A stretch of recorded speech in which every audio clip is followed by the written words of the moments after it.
haqoratli aktrisa Dilnoza Kubayeva Hordiq gazetasiga bergan intervyusida o'zining shaxsiy hayoti, tuyg'ulari borasidagi savollarga ham aniqlik kiritdi.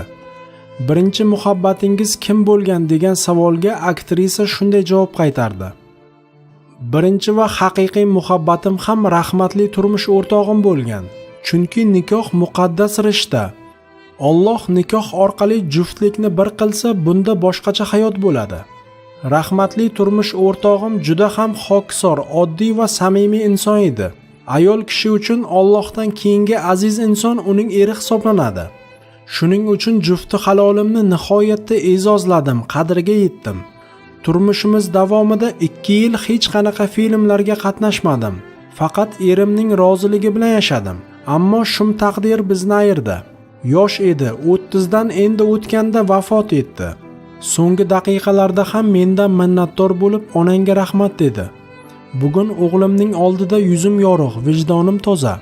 Uning ko'ziga bemalol qaray olaman. Farzandimdan hech narsani berkitmayman va otasi haqida to'g'risini aytganman. Oila qurgan damlarimda juda sabrli bo'lgan ekanman.